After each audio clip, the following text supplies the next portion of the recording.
네, 참예수님. 아이고, 카메라를 지금 설정을 잘못했네. 네, 참예수님 한 주간 잘 지내셨습니까? 네. 네, 오늘도 이제 성서모짜리 4권 정기강좌 또 기쁘게 시작을 해보도록 하겠습니다. 오늘 시작하면서 주님의 기도 함께 바치고 시작하겠습니다. 성부와 성자와 성령의 이름으로 아멘. 하늘에 계신 우리 아버지의 이름이 거룩히 빛나시며 아버지의 나라가 오시며 아버지의 뜻이 하늘에서와 같이 땅에서도 이루어지소서. 오늘 저희에게 일용할 양식을 주시고 저희에게 잘못한 일을 저희가 용서하오니 저희 죄를 용서하시고 저희를 유혹에 빠지지 않게 하시고 악에서 구하소서. 아멘. 성부와 성자와 성령의 이름으로 아멘. 네, 오늘은 우리 아직 다는 안 들어오신 것 같네. 우리가 16분이고 봉사자하고 저하고 하면은 3분 정도가 안 들어오시긴 했지만은 어쩌겠습니까? 네, 시간이 됐으면은 시작을 해야죠. 네, 오늘은 이제 그 교재 172쪽 개괄적 연구 마르코 복음서에 나타난 메시아의 비밀을 이제 살펴보는 시간인데요. 제가 생각보다 그 오늘 진도 나갈 거 양을 작게 잡아놨더라고요. 그래서 그냥 짧게 하고 끝내려고 네, 오늘은 그렇게 생각을 하고 있습니다. 네, 마르코 복음서에 드러나는 것 중에 중요한 관점 가운데 하나가 이 메시아의 비밀에 관한 거. 그러니까 예수님이 뭐 하고 나면은 함구령을 늘 내리죠. 이제 당신의 정체성이 드러나는 것을 원치 않으시는 그런 모습을 보입니다. 예. 어디 가서 얘기하지 마라 뭐 이렇게 계속 그런 거가 드러납니다.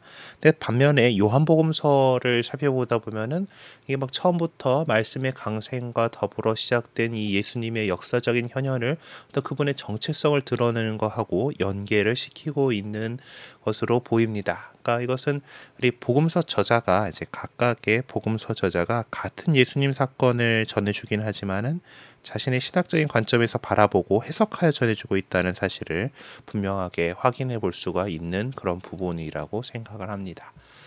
그래서 메시아의 비밀에 관한 마르코 복음서 저자의 신학적인 사색은 두 가지 관점 위에서 이루어지고 있습니다. 그러니까 사람들이 당신의 인격에 관해서 무엇인가 알아차리게 되는 순간 여기 인격이라고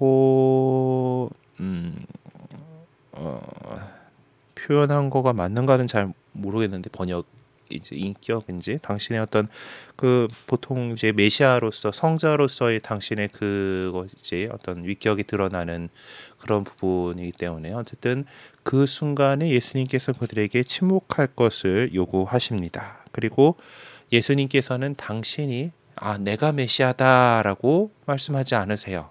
예. 메시아 생각을 스스로 엄표하지 않으십니다. 네, 나는 그러니까 누가 뭐 메시아다라고 뭐 하느님의 아드님이십니다. 뭐 그리스도이십니다. 뭐 메시아이십니다라고 이렇게 얘기를 하면은 그래 자 이제 난 사람한테 얘기하지 말고 이렇게 되는 것이죠. 네. 오늘 왜 이렇게 목에 뭔가 걸린 느낌이지? 네, 메시아의 비밀에 관련되는 이제 마르코 복음서의 내용들을 좀 살펴봅시다. 그래서 첫 번째로 더러운 영들과 제자들에게 침묵할 것을 명하신 내용들을 한번 찾아볼게요. 이 내용들 모두가 예수님의 정체성의 아이덴티티하고 관련되는 것입니다. 더러운 영들과 제자들은 예수님이 그리스도요 하느님의 아드님이심을 공개적으로 폭로해서는 안 돼요. 예수님께서 침묵하라고 얘기한 거죠. 그래서 예수님께서 침묵한 것을 요구하신 그대로 이루어지고 있습니다. 바로 거기에 이제 메시아적인 비밀이 있는 것이죠. 관계된 본문들을 한번 읽어보라고 이렇게 나와 있는데, 네, 읽어봅시다. 더러운 영들에게 내려진 명령들은 마르코 복음서 거의 시작부터 나오죠. 오늘.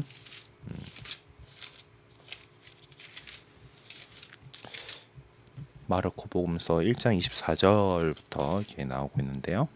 네, 1장 24절. 예, 이렇게 뭐 나자렛 예수님 당신 거에서 저희와 무슨 상관이 있습니까?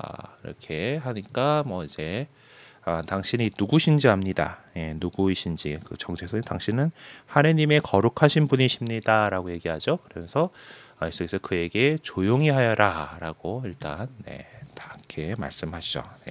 입 다물게 만듭니다. 그다음에 34절에서도 이제 보면은 예수님께서는 이제 마귀들을 쫓아내시면서 마귀들이 말하는 것을 허락하지 않으셨다. 그들이 당신을 알고 있었기 때문이다라고 이렇게 표현을 합니다. 그래서 말하는 것을 허락하지 않으셨어요. 입 다물고 있어라라는 거죠. 그리고 3장 11절에서 12절에도 보면은 3장 11절에서 12절에도 또 이제 여기도 보면 더러운 영들은 보면은 당신은 하느님의 아드님이십니다라고 소리 질렀고 이제 예수님께서는 그들에게 당신을 사람들에게 알리지 말라고 엄하게 이르곤 하셨다라고 적고 있습니다. 그러니까 더러운 영들에게도 이렇게 자꾸 얘기하지 마라라고 이렇게 얘기를 하시죠. 제자들에게도 이렇게 말씀 이런 식으로 명령을 하십니다. 그러니까 그 드러나지 않게끔 8장 28절에서 30절에 보면은 이제 베드로의 고백에서도라고 그러는데 8장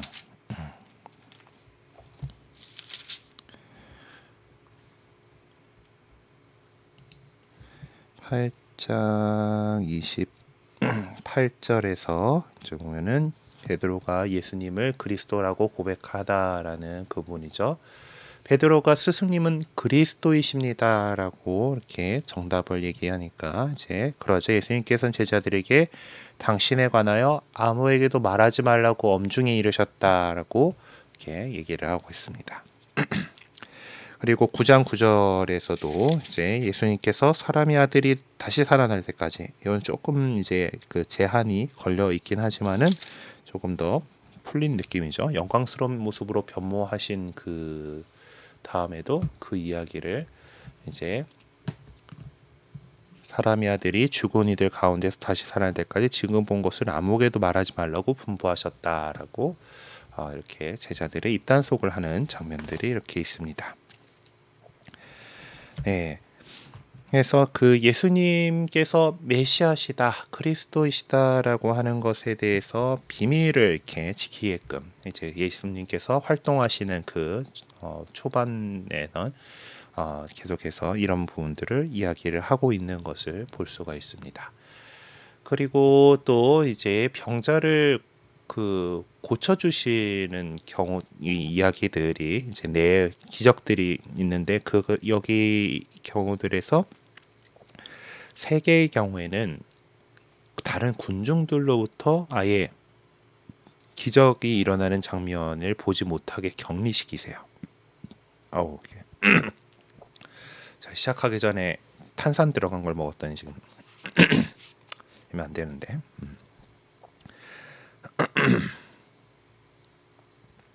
자, 그런데 이제 그 치유받은 사람들 가운데 두 사람은 예수님에게서 아무에게도 말하지 말라는 명령을 따르지 않습니다. 이게 아무래도 기쁜 것은 이야기하고 싶은 거예요. 다른 사람들이 이 좋은 걸 갖다가 정말 좋게 되었으니까 그것은 다른 사람한테 알리고 싶은 겁니다. 그래서 결국 그 명령을 따르지 않은 것들이 나오죠. 일단은 본문들을 한번 다시 살펴봅시다. 마르코복음 처음에 이제 카파르나움에서의 그 일정들 가운데서 오고 난 다음에 갈릴레아 전도를 열심히 하시다가 나병 환자를 고치시는 이야기가 나오죠. 1장 40절에서 45절. 어떤 나병 환자가 예수님께 와서 도움을 청하였다. 그가 무릎을 꿇고 이렇게 말하였다. 스승님께서는 하고자 하시면 저를 깨끗하게 하실 수 있습니다. 예수님께서 가엾은 마음이 드셔서 손을 내밀어 그에게 대시며 말씀하셨다. 내가 하고자 하니 깨끗하게 되어라. 그러자 바로 나병이 가시고 그가 깨끗하게 되었다. 예수님께서는 그를 곧 돌려보내시며 단단히 이르셨다. 그에게 이렇게 말씀하셨다.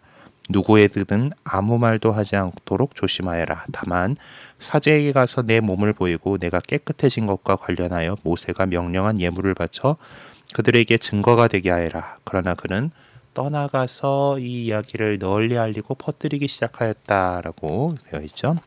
나병 환자는 그 치유받은 사람 두 사람 가운데 명령을 따르지 않은 요 사람이 그랬고, 네. 회당장이 죽은 딸 이야기 한번 봅시다. 여기는 지금 그 나병 환자를 고치신 이야기 같은 경우는 이 경우는 주변에 다른 사람이 시당초 없었어요.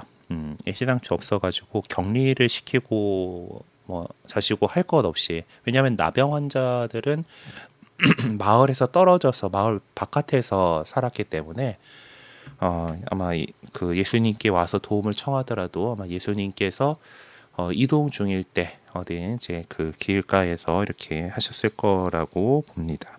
예, 바깥 외딴 곳에 그분이 이제 머무르시게 되는 그 장면들인데, 네.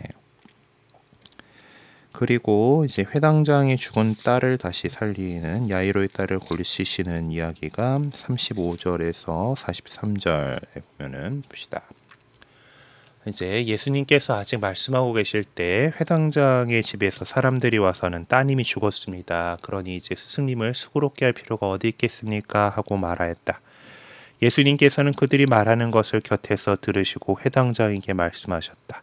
두려워하지 말고 믿기만 하여라. 그리고 베드로와 야고보의 동생 요한 외에는 아무도 당신을 따라오지 못하게 하셨다라고 하면서, 일단은 그 당신을 따르던 군중들 가운데에서도 수제자들 셋만 딱 데리고, 그리고 아마 회당장하고 이렇게 다섯이와 이렇게 들어갔겠죠. 예, 그리고 그들이 회당장의 집에 이르렀다. 예수님께서 소란한 광경과 사람들이 큰 소리로 울며 탄식하는 것을 보시고 안으로 들어가셔서 그들에게 어찌하여 소란을 피우며 울고 있느냐. 아이는 죽은 것이 아니라 자고 있다고 말씀하셨다. 그들은 예수님을 비웃었다. 예수님께서는 그들을 다 내쫓으신 다음, 그러니까 회당장의 집에 와가지고 이제 떠들썩하게 하고 있던 사람들을 다 내쫓으신 다음에 아버지와 어머니와 당신의 일행만 데리고 아이가 있는 곳으로 들어가셨다. 그리고 이렇게 또 뒤에 또 다시 입단속하시죠. 예수님께는 서는 아무에게도 이 일을 알리지 말라고 그들에게 거듭 분부하시고 나서 소녀에게 먹을 것을 주라고 이르셨다. 네, 그리고 여기는 회당장은 명령을 따르지 않는 뭐 그런 긴 이야기가 없죠. 그냥 잘 이제 했는데 아마 사람들이 죽었다고 해가지고 왔는데 애가 살아났다라는 것 때문에 여러 이야기들을 하면서 갔을 것 같아요. 네. 그렇고 이제 귀먹고 말더듬니 7장에 있네요. 7장 31절에서 37절 이제 봅시다.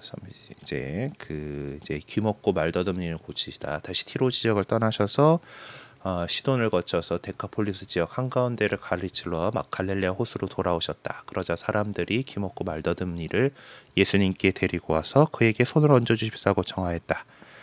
예수님께서는 그를 군중에게서 따로 데리고 나가셔서라고 또 이제 군중에게서 격리를 시키죠. 당신 손가락을 그의 두 귀에 넣으셨다가 침을 발라 그의 혀에 손을 대셨다. 그러고 나서 하늘으로 한숨을 내신 다음 그에게 에파타 곧 열려라 하고 말씀하셨다. 그러자 곧바로 그의 귀가 열리고 묶인 혀가 풀려서 말을 제대로 하게 되었다. 예수님께서는 이 일을 아무에게도 말하지 말라고 그들에게 분부하셨다. 그러나 그렇게 분부하실수록 그들은 더욱더 널리 알렸다. 네. 여기에 또 이제 그 말 안 들은 팀이 또 있네요. 네. 눈 먹고 말 더듬이 이야기는 이제 말하지 말라는 명령을 따르지 않은 그런 케이스가 되겠습니다. 눈머니를 고치는 이야기 8장 22절에서 26절 벳사이다의 눈머니를 고치시다. 그들은 벳사이다로 갔다. 그런데 사람들이 눈머니를 예수님께 데리고 와서 그에게 손을 대어 주십사고 청하였다. 그분께서는 그 눈머니에 손을 잡아 마을 밖으로 데리고 나가셔서 그의 두 눈에 침을 바르시고 그에게 손을 얹으신 다음 무엇이 보이느냐 하고 물으셨다. 그는 앞을 쳐다보며 사람들이 보입니다. 그런데 걸어다니는 나무처럼 보입니다 하고 대답하였다. 그분께서 다시 그 두 눈에 손을 얹으시니 그가 똑똑히 보게 되었다. 그는 시력이 회복되어 모든 것을 뚜렷이 보게 된 것이다. 예수님께서는 그를 집으로 보내시면서 저 마을로는 들어가지 마라라고 하고 말씀하셨다. 여기는 뭐 말하지 말라는 안 했는데 마을에 들어가지 말라라고 이렇게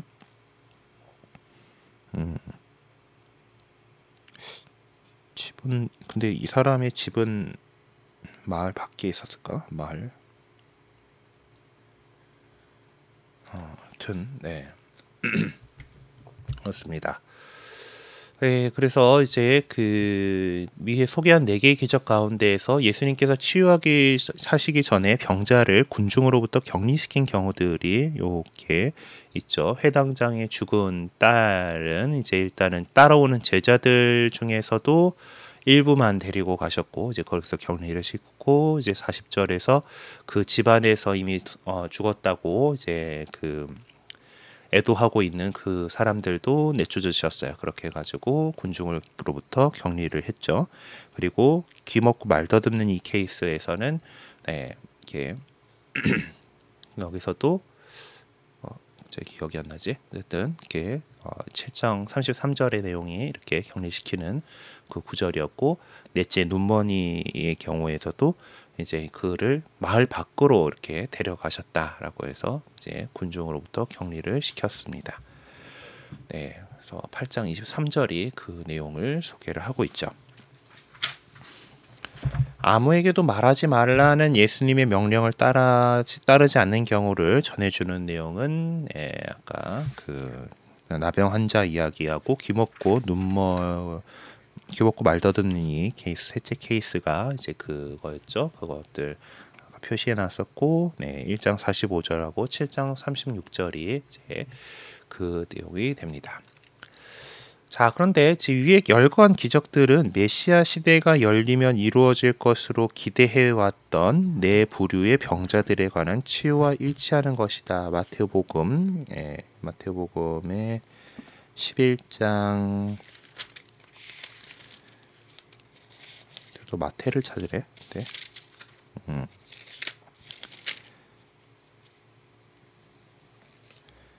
이게 11장 이제 2절에서 6절이 이제 요한이 이제 예수님께서 보내가지고 50분이 선생님이니까 저희가 다른 분을 더 기다려야 합니까라고 이렇게 하면서 이 눈먼이들이 보고 다리 저는 이들이 제대로 걸으며 나병 환자들이 깨끗해지고 귀 먹은 이들이 들으며 죽은 이들이 되살아나고 가난한 이들이 복음을 듣는다. 자, 이거는 이제 이사야 예언서에 이렇게 그 예언되어 있는 내용들을 갖다가 이렇게 얘기를 한 거죠. 메시아 시대가 도래했을 때 이런 일들이 일어날 거다라고 한 이야기들. 그래서 지금 이 사람들이 그 병든인데 이제 여기 보면 나병 환자가 깨끗해지고 이렇게 나병 환자하고 이렇게 있고 귀 먹은 이들이 귀 먹고 말 더듬이 같이 들었죠. 그리고 죽은 이가 되살아나고 회당자의 죽은 딸이 이제 다시 살아나는 이야기가 있고 그리고 이제 또 뭐 있냐?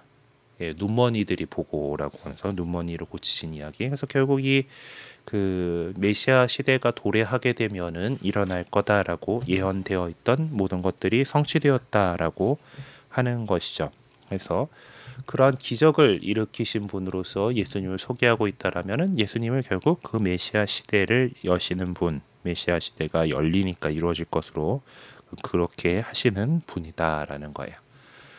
마르코 복음서의 내용을 보면은 예수님께서는 기적의 현장을 목격한 군중들이 당신의 정체성을 성급하게 밝히기를 원치 않으십니다. 그럼에도 불구하고 치유받은 두 사람은 예수님께서 돌아가시고 다시 사신 이후에 가서야 그리스도 공동체가 선포하게 될 예수님의 정체를 공개적으로 폭로해버리고 말았습니다. 근데 뭐 이게 메시아시다라는 것을 공개적으로 선포를 했을지 아니면은 이제 어떤 뭐랄까 그냥 자신이 이렇게 그런 기적이 있었다라는 것을 이렇게 얘기를 하는 것도 엄청나신 분이다. 하느님께서 보내신 분이시다라는 정도로 이렇게 해석할 수도 있는데, 하여튼 아주 예수님께서 이렇게 꼭꼭 이제 하지 마라라고 한 것 같다가 했다라는 거죠. 자, 그리고 다음으로 한번 살펴볼 것은 예수님께서는 당신 스스로 메시아라고 한 적이 없어요. 네. 네.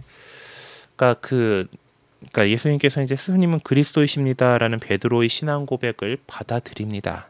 거기 너 아니야, 나 그리스도 아니야라고 이렇게 얘기하지 않으시고 스승님은 그리스도이십니다라고 한 거예요. 그래. 그거 마태복음서에서 뭐 보면은 그 말은 네가 뭐 그냥 어떻게 그 인간의 지혜로 한 것이 아니라 하늘에서 알려준 거다 하고 막 칭찬도 해주시죠.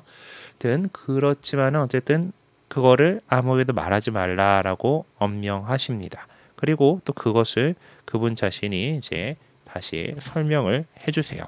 자, 한번 봅시다. 8장 이거 마태오구나. 마르코로 넘겨야지. 마르코. 옛날에 그 주일학교 때 그거 했던 것 같은데 성경 빨리 찾기 이런 경시대회 같은 거 이제 우리 나중에 주일학교 친구들한테 해보면 좋을 것 같은데 이것도. 베드로가 예수님을 그리스도라고 고백하다. 초점 안 맞냐 갑자기. 자 이렇게 해서 제자들에게 아무도 말하지 말라고 엄중히 이르시면서 이제 순환과 부활을 처음으로 예고하세요.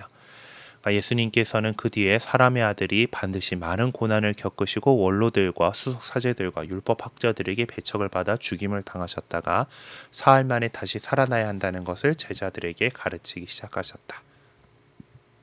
예수님께서는 이 말씀을 명백히 하셨다라고 했는데 이제 베드로가 사탄 소리를 듣죠. 네. 그래서 예수님께서 돌아서서 제자들을 보신 다음 베드로에게 사탄아 내게서 물러가라 너는 하느님의 일을 생각하지 않고 사람의 일만 생각하는구나 하고 꾸짖으셨다라고 하는 여기서 드러나는 것이 이런 그 메시아의 어떤 이 메시아의 일이 이미 이게 드러났을 때 사람들이 보이는 반응이 이제 제대로 그냥 하느님의 힘을 이렇게 행사하는 그냥 그분이 아니고 그냥 그것이 아니라 이런 그 고난까지 이제 다 생각을 하지 못한다라는 거죠. 그렇게 같이 예수님과 지내고 있던 베드로조차 엉뚱한 소리를 하고 있는 것이잖아요. 그렇기 때문에 그것을 아직 이제 사람들이 준비가 되지 않았다라고 판단하시기 때문에 이제 그렇게 입막음을 하셨던 것으로 이렇게 볼 수가 있습니다. 자, 그렇다면 예수님께서는 언제 메시아로서의 당신의 정체성을 당신 스스로 공개적으로 밝히실 것인가? 네, 그러니까 순환이 시작되면서 이제 14장 61절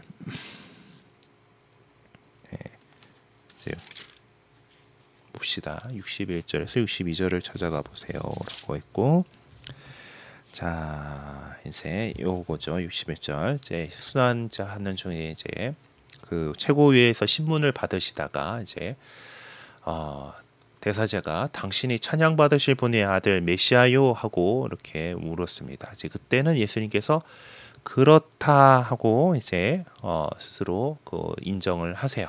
네, 너희는 사람의 아들이 전능하신 분의 오른쪽에 앉아 있는 것과 하늘의 구름을 타고 오는 것을 볼 것이다.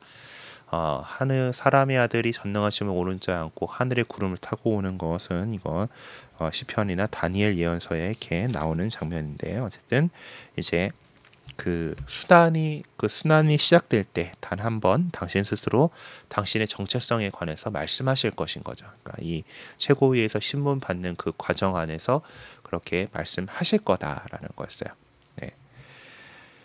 네, 그리고 그 다음에 제자들이 잘 모르는 거, 그러니까 알아듣지 못하는 거예요. 그러니까 제자들이 이제 무지에 관한 주제는 빵에 관한 부분에서 이미 살펴본 바 있죠. 그때도 이것이 마르코 복음서 전체 안에 이렇게 곳곳에 있는 주제다라는 것을 얘기를 하죠. 그러니까 이 못 알아듣는 이 제자들이 얼마나 많은지 지금 여기 적혀 있는 구절들만 해도 어마무시하게 많은 것을 이렇게 볼 수가 있습니다. 메시아의 비밀이 내포하고 있는 신학적인 의미를 살펴보도록 하죠. 메시아의 비밀이라는 이 신학적인 주제는 마르코 복음서 저자가 창출해낸 것은 아닙니다. 그러니까 요거는 그가 복음서를 집필하기 이전부터 이미 전해져 내려오고 있는 거죠. 하지만 그는 그러한 전통적인 주제에 자신의 신학적 관점을 덧붙여서 더욱 심화시킴으로써 다음 두 가지 사상을 돋보이게 하려고 했습니다. 그러니까 첫 번째로 메시아의 비밀은 예수님께서 순환을 향해 걸어가시겠다고 결정하신 의미가 무엇인지를 설명해 줍니다. 예수님께서 순환을 겪으셔야 한다는 것은 성경을 통해 표명된 하느님의 뜻이죠. 하지만 여기서 핵심을 이루는 본문은 마르코복음 8장 27절에서 33절이라고 할 수가 있습니다. 그러니까 사람들이 뭐라고 하느냐 이제 그리고 베드로가 스님은 그리스도이십니다라고 얘기하고 그리고 그것에서 언급시킨 다음에 그리고 이제 순환과 그 죽음에 대해서 처음으로 제자들에게 설명하는 이 장면이죠. 마르코복음서 안에서 그것이 제일 나오는 겁니다. 그러니까 이 본문에서는 이 비밀이 지켜져야 될 이유로서 순환의 필요성을 피력하고 있는 거예요. 그러니까 순환을 겪으셔야만 한다라는 것.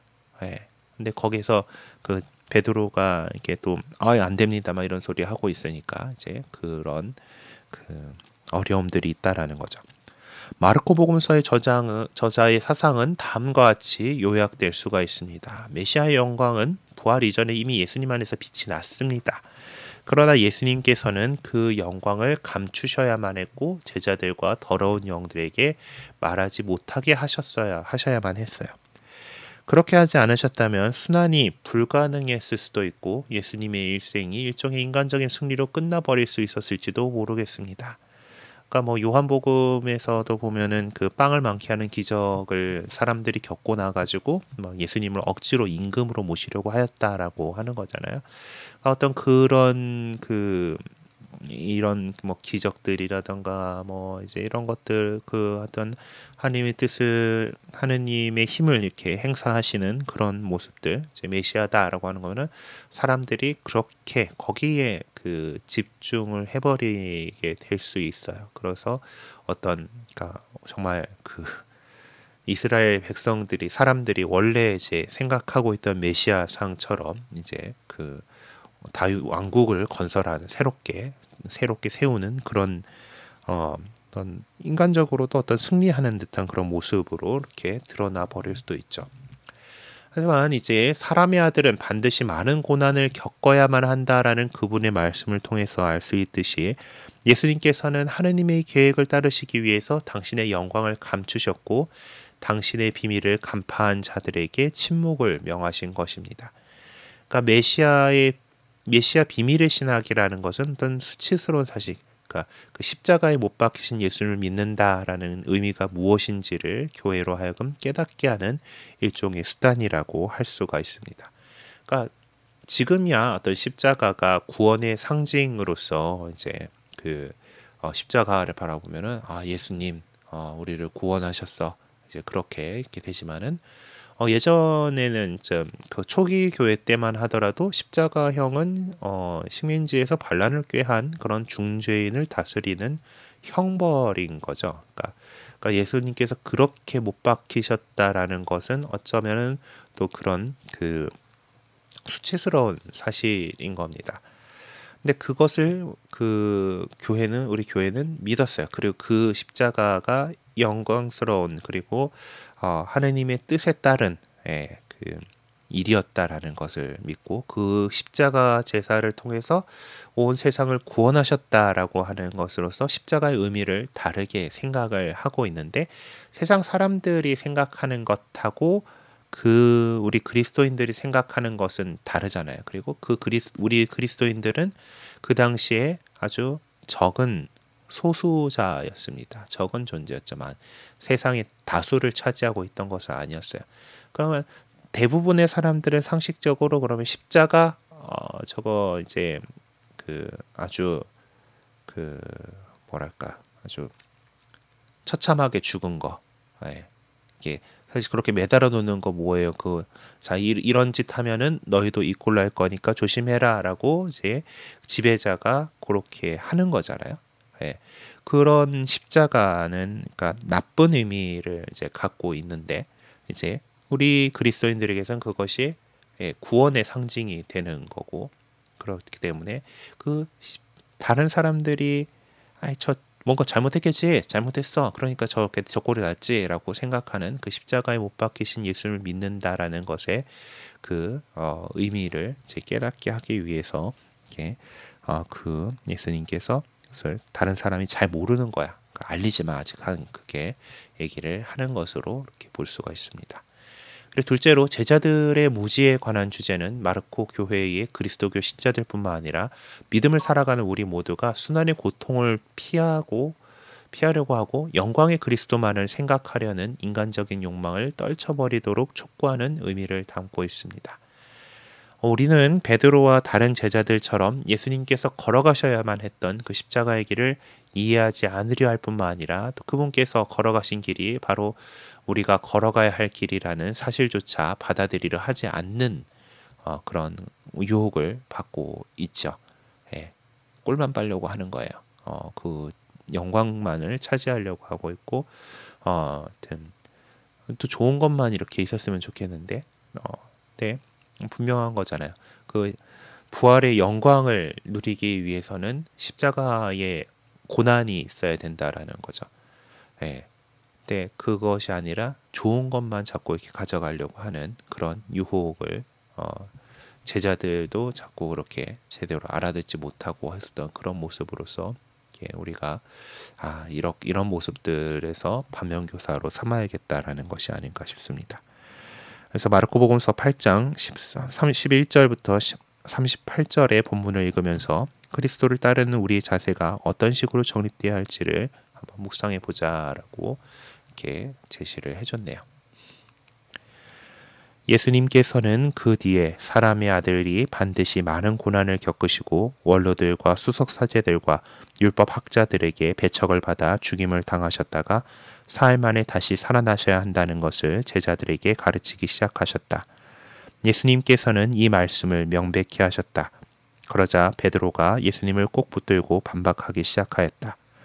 그러나 예수님께서는 돌아서서 제자들을 보신 다음 베드로에게 사탄아, 내게서 물러가라.